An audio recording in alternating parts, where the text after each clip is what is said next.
एक बार की बात है, हिमालय की पहाड़ियों में बसे एक छोटे से गांव में भारत नाम का एक युवक रहता था। भारत अपने गुस्सैल स्वभाव और अशांत मन के लिए पूरे गांव में प्रसिद्ध था। उसके मन में विचारों का ऐसा तूफान चलता था जिसने उसे भीतर से परेशान कर रखा था।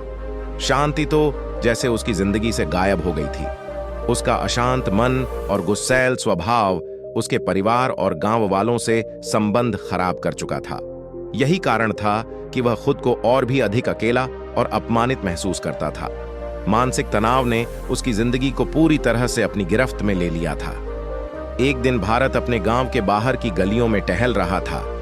तभी उसने एक पेड़ के नीचे ध्यान की मुद्रा में बैठे एक बूढ़े बौद्ध भिक्षु को देखा।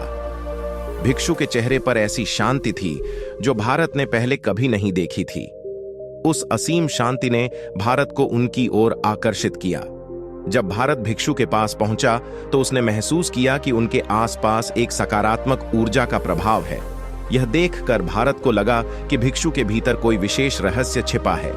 भारत बैठकर उनके आंखें खोलने का इंतजार करने लगा। थोड़ी देर बाद भिक्षु ने अपनी आंखें खोलीं और सामने एक जवान परेशान लड़के को देखा। भारत ने विनम्रता से कहा, मुनि, मेरा मन बहुत अशांत है। विचार मुझे भीतर से खा रहे हैं। मैं एक पल के लिए भी शांति नहीं पा सकता। कृपया मुझे सिखाएं कि मैं अपने मन को शांत कैसे कर सकता हूं। भिक्षु ने उसकी बात सुनी और दया से भरकर बोले, प्यारे बच्चे, मैं तुम्हें एक कहानी सुनाऊंगा। इस कहानी में मानसिक शांति और खुशी का रहस्य छिपा है। भारत ने उत्सुकता से सिर हिलाया और कहानी सुनने के लिए तैयार हो गया।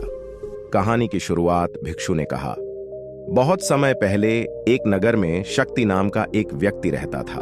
वह हर काम में तारीफ का भूखा था। अगर उसे असफलता मिलती तो वह गहरे तनाव में चला जाता।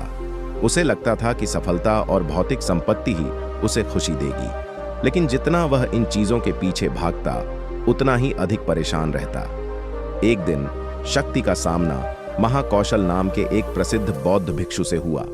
महाकौशल अपने शिष्यों को ध्यान साधना सिखाते थे और खुद एक गहरे ज्ञानी व्यक्ति थे। उनकी स्थिरता और एकाग्रता ने शक्ति को प्रभावित किया। शक्ति ने महाकौशल से पूछा, मुनि, मैं हमेशा सफलता के पीछे भागता हूं, लेकिन फिर भी संतोष नहीं पाता। मुझे शांति कैसे मिलेगी? महाकौशल ने मुस्कुराते हुए कहा, तुम्हारा मन एक अशांत नदी की तरह है। इसे शांत करने के लिए तुम्हें अपने विचारों को जान देना सीखना होगा। शक्ति ने पूछा, लेकिन मैं विचारों को कैसे जान दे सकता हूं? आखिर वे तो मेरी इच्छाओं और अहम का हिस्सा हैं। महाकौशल ने समझाया, कल्पना करो कि तुम्हारे हाथ में पानी से भरा गिलास है। जितनी देर तक तुम इसे पकड़े रहोगे, यह उतना ही भारी होता जाएगा।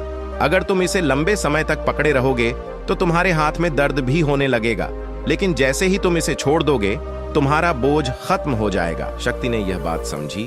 उसने अपने विचारों और इच्छाओं को छोड़ने का अभ्यास शुरू किया।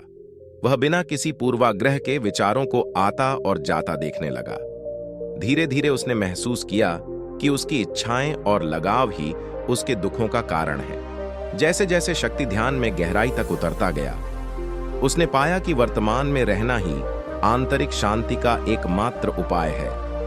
धीरे धीरे उसका मन एक शांत सरोवर की तरह हो गया, जो अपने चारों ओर की सुंदरता को प्रतिबिंबित करता था। शक्ति ने जीवन की सादगी में संतोष पाना सीखा और भौतिक संपत्ति के प्रति अपने लगाव को छोड़ दिया।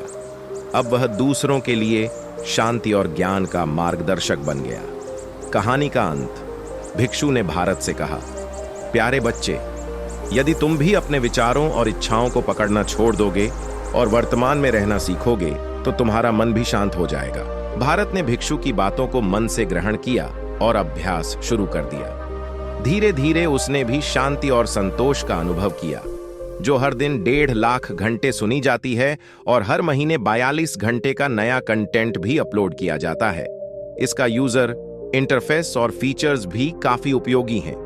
आप ऑडियो सुनते हुए उसके नोट्स भी बना सकते हैं और सोते समय ऑडियो सुनने के लिए इसका स्लीप टाइमर फीचर उपयोग कर सकते हैं। इस प्लेटफॉर्म का मंथली सब्सक्रिप्शन मात्र Rs99 है, लेकिन अगर आप कूपन कोड W50 का उपयोग करते हैं तो आपको पहले महीने का सब्सक्रिप्शन 50% डिस्काउंट के साथ सिर्फ RS49 में मिलेगा। डाउनलोड लिंक डिस्क्रिप्शन और पहले कमेंट में उपलब्ध है। शांति और आत्म जागरूकता की कहानी, शक्ति और भिक्षु महाकौशल की कहानी सुनाने के बाद बौद्ध भिक्षु थोड़ी देर मौन हो गए। इस मौन का उद्देश्य था भारत के भीतर इस कहानी का गहरा अर्थ स्थापित करना। भारत ने वृद्ध भिक्षु की ओर देखा, जिनकी आंखों में अब एक नई समझ झलक रही थी। भारत ने धीरे से पूछा, मुनिवर, मैंने इस कहानी में ज्ञान देखा, लेकिन इसे अपने जीवन में कैसे लागू करूं? मैं अपने अशांत मन को कैसे शांत कर सकता हूं? बौद्ध भिक्षु मुस्कुराए और बोले, अशांत मन को शांत करना आत्म जागरूकता से शुरू होता है। अपने विचारों को हर दिन थोड़ी देर ध्यान से देखो। जो भावनाएं तुम्हारे मन को उद्वेलित करती हैं, उन्हें पहचानो और समझो। जैसे आकाश में बादल आते हैं और चले जाते हैं, वैसे ही विचारों को भी गुजर जाने दो। भारत ने अपनी आंखें बंद कर ध्यान करना शुरू किया। जैसे ही उसने अपने विचारों को देखना शुरू किया, उसे लगा कि उसके भीतर इच्छाओं और निर्णयों की धारा बह रही है। लेकिन इस प्रक्रिया ने उसे एक गहन शांति का अनुभव कराया। उसने महसूस किया कि वह इन विचारों और भावनाओं से अलग है। बौद्ध भिक्षु ने समझाया, जैसे शक्ति ने खुद को हर आसक्ति से मुक्त कर लिया था, वैसे ही तुम भी अभ्यास से अपने मन को परेशान करने वाले विचारों से मुक्त कर सकते हो। जब विचार आएं, उन्हें बिना किसी पूर्वाग्रह के स्वीकार करो और धीरे धीरे उन्हें जाने दो। भारत ने पूछा, मुनिवर, लेकिन क्या होगा अगर विचार और भावनाएं इतनी प्रबल हों कि वे मन को छोड़ने से इनकार कर दें? भिक्षु ने सहमति जताई और कहा, ऐसे समय में तुम्हें अपनी सांसों की शक्ति पर भरोसा करना होगा। जब भी मन अशांत हो, अपनी सांसों पर लौट आओ। अपनी सांसों की नियमित गति पर ध्यान केंद्रित करो। यह तुम्हें वर्तमान क्षण में वापस लाएगा और शांति प्रदान करेगा। भारत ने नियमित अभ्यास शुरू किया। उसने हर दिन कुछ समय ध्यान करने के लिए तय किया और अपने मन को वर्तमान में रखने का प्रयास किया। समय के साथ भारत ने अपने भीतर गहन परिवर्तन का अनुभव किया। वह गांव में शांति और ज्ञान का स्रोत बन गया। लोग उसकी शिक्षाओं से प्रेरणा लेने लगे।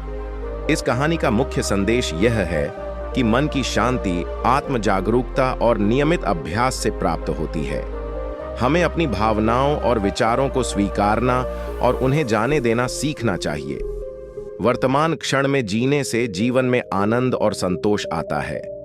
दोस्तों, आज के लिए बस इतना ही। आशा करता हूं कि आपको यह वीडियो से बहुत कुछ सीखने को मिला होगा। वीडियो को अंत तक देखने के लिए धन्यवाद दोस्तों।